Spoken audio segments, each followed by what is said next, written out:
Thanks for joining this episode of the number 86 lecture series, which continues the conversation in the 85 Federalist Papers about the proper structure of government. Today's episode features Christopher Green, Professor of Law, and Jamie L. Whitten, Chair in Law and Government at the University of Mississippi School of Law. This episode is part 2 of a 4-part series on the Constitution and the Reconstruction Amendments. As always, the Federalist Society takes no position on particular legal or public policy issues. All expressions of opinion are those of the speaker. Professor Green, in a previous episode, we discussed the nature of amendments and how they shift the emphasis to or from certain constitutional powers. Have some amendments created a more dramatic shift than others? I think the 3 most important amendments changing the text of the Constitution are the 13th, 14th, and 15th Amendments. So the text added by the 13th Amendment, neither slavery nor involuntary servitude, except as a punishment for crime whereof the party shall have been duly convicted, shall exist within the United States or any place subject to their jurisdiction. And then Section 2, Congress shall have power to enforce this article by appropriate legislation.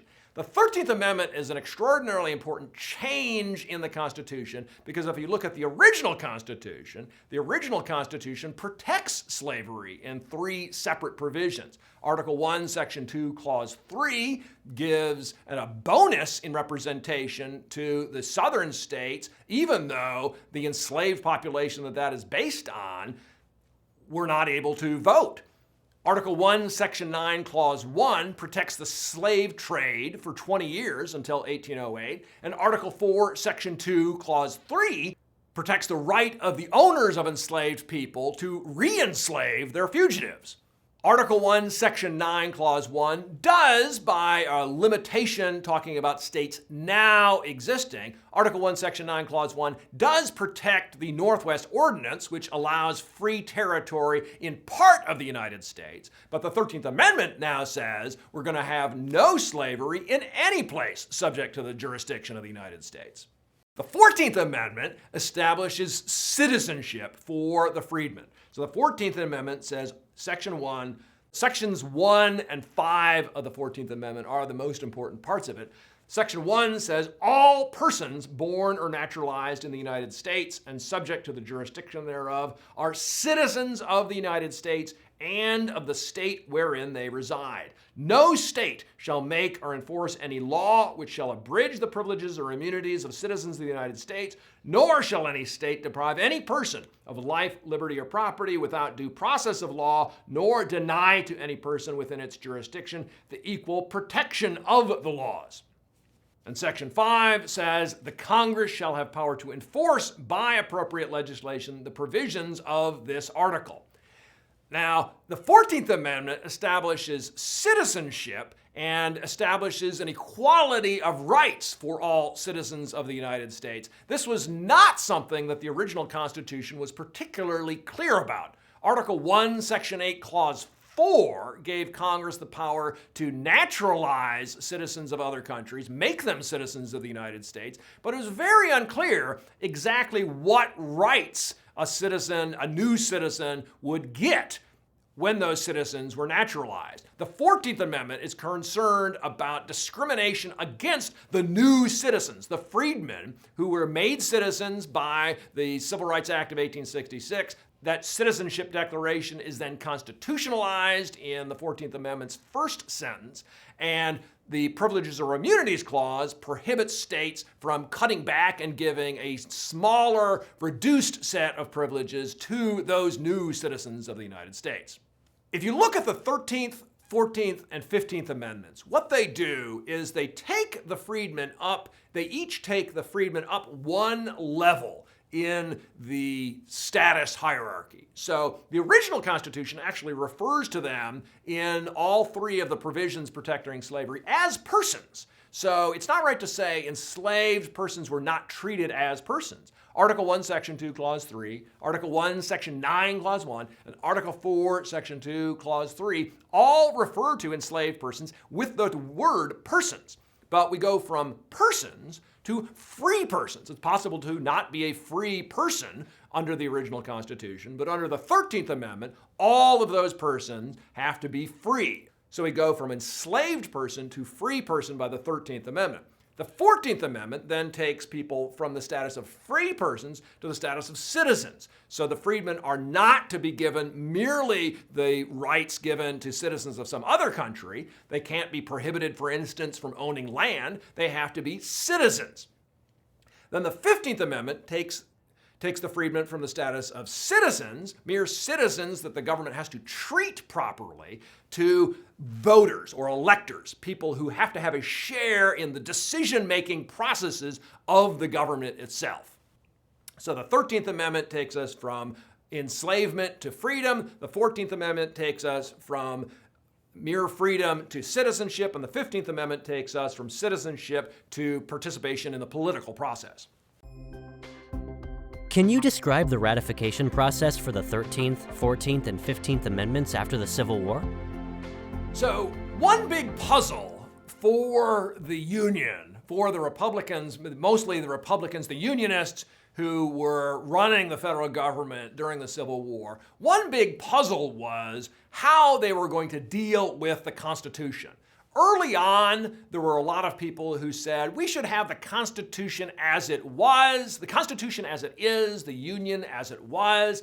But it became clear as the war dragged on, especially after the Battle of Shiloh in early 1862, it was very clear that the South was being sufficiently intransigent. We had to have constitutional reform if we were ever going to have a union that was going to be permanently existing without any agitation about the slavery issue. But the problem was we need 3/4 of the states to agree to ratify under Article 5, but 1/3 of the states had seceded in 1860 and 1861. So in 1860, we have 33 states in the Union. And by the time of the end of the secession, the spring of 1861, 11 of those 33 had seceded. So the remaining loyal states would not have amounted to 3/4 sufficient to ratify.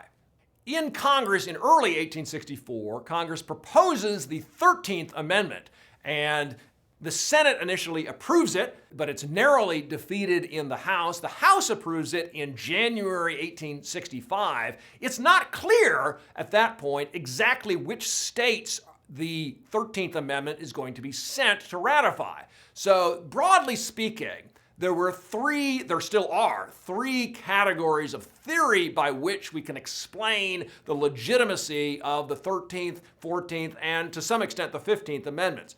One theory is what we might call the loyal denominator theory. The idea is, so in 1865, by that point, we had added West Virginia, which was snipped off from Virginia in 1863, and we'd added Nevada in 1864. So the Union is up to 35 states. And if you look at 3/4 of that, we would need 27 states. But if you look at the loyal 25, you only need 19 states. So it would have been possible, of course, to have 3/4 of the loyal states.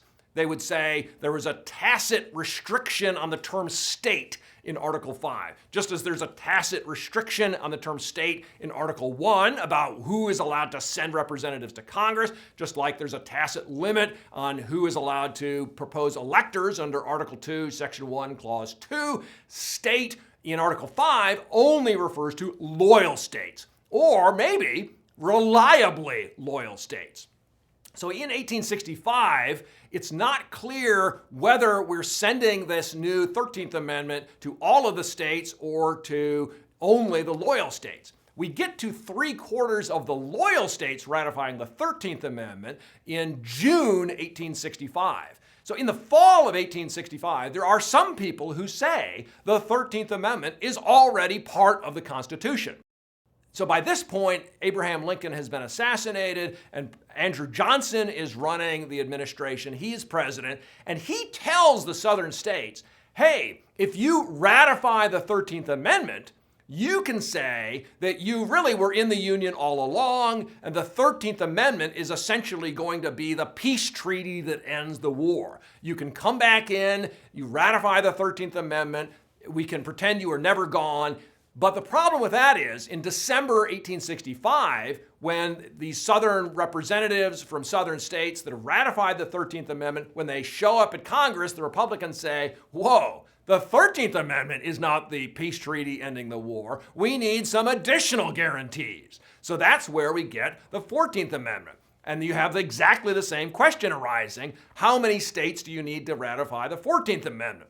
So all of that happens on December 4th, 1865. 2 days after that, actually, is when we get to 3/4 of the full 36 states in the Union, if that is going to be the relevant denominator. So in December 1865, all in the spring of 1866, there's a big question about how many states you need under Article 5. What is the denominator? And people say, hey, there's 36 stars on the flag. There should be 36 states that you need to ratify under Article 5.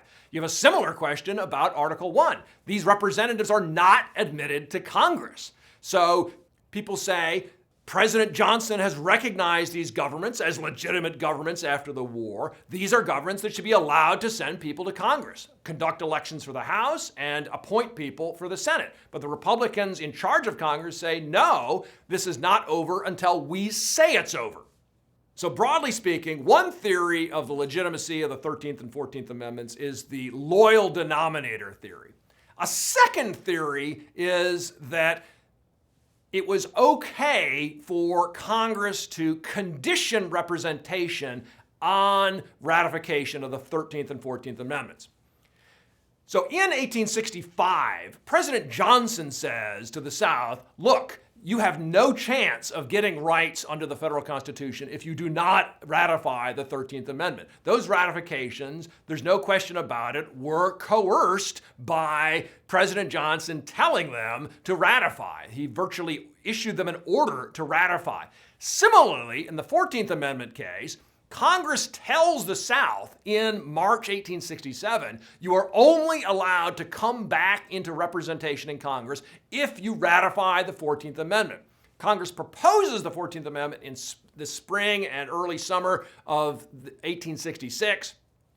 It goes to the South. In February 1867, we get to 3/4 of the loyal states. A few weeks after that, in March 1867, we get the Reconstruction Acts, which tell the South you have to allow black voting, you have to allow voting by the African American population, and you are not going to get represented in Congress until you ratify the 14th Amendment. Tennessee was the only southern state to take them up on that offer. They actually accepted the offer, the implicit offer, in July 1866. So Congress proposes the 14th Amendment in June 1866. Tennessee, right away in July 1866, says, oh, we'll ratify the 14th Amendment. And they say, just before the end of that session of the 39th Congress, they say, welcome, Tennessee. You can join us for the last couple of days of this session. You have ratified the 14th Amendment. It's not the law yet. We don't have 3/4 of whatever the denominator is, but you are now part of the Union in full capacity. You have the right to exercise your Article 1 powers. You have the right, you're going to have the right to exercise your Article 2 powers, and you have the right to exercise your Article 5 powers to ratify the amendment. After 1867, after Congress tells the South, you've got to ratify this amendment in order to get into Congress, basically, the southern states do. Most of the white population says we're not even going to participate in these southern Reconstruction governments. The African Americans are allowed to vote, and they produce new governments in early 1868, almost all of which ratify the 14th Amendment. So then in July 1868, Nebraska has joined the Union in March 1867, by the way. So even assuming we have a full denominator of 37 states, we have gotten to 3/4 of that by July 1868. The second theory of the legitimacy of the 14th Amendment is that coercion was okay. It's okay to have federal pressure placed on states even when they're doing something as solemn and as important as ratifying the Constitution, ratifying a constitutional amendment under Article 5. The third theory of legitimacy is essentially that things that happened at the federal realm later on legitimize the process of amendment. So Bruce Ackerman, for instance, has a theory, complicated theory, according to which the machinations at the impeachment trial of Andrew Johnson in the spring of 1868 and his acquiescence in the 14th Amendment in the summer of 1868, that's what makes the 14th Amendment legitimate. Some people point to the 1872 Democratic platform. In 1868, 1869, 1870, 1871, early 1872. Lots of Democrats say, well, 14th Amendment, that's not part of the Constitution. You can actually find copies of the Constitution in treatises that'll have an asterisk next to the 14th Amendment saying, well, there's this thing that lots of Northerners think is part of the Constitution, but it's not part of the Constitution. In 1872, though, the Democratic Party platform, the National Democratic Campaign platform, specifically says, we accept the legitimacy of the 14th Amendment, and we are not going to agitate about that anymore. So some people say, oh, well, that's the point when it actually became part of the Constitution, when we had enough of a consensus on those principles that we could say that's part of what we're swearing an oath to support when we swear to support this Constitution. Some people look even further down the road. They say it's only after decisions like Brown versus Board of Education, or even some say Roe v. Wade, only when those kinds of things happen that make the 14th Amendment into a vehicle for what those folks think of as a good Constitution. Only after that does it become legitimate and part of the Constitution.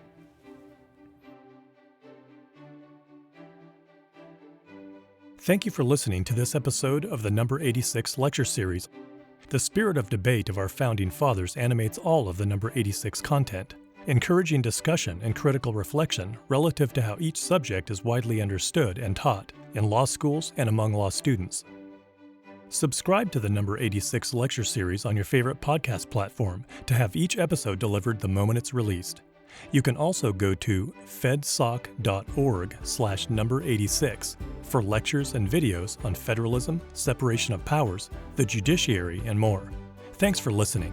See you in class.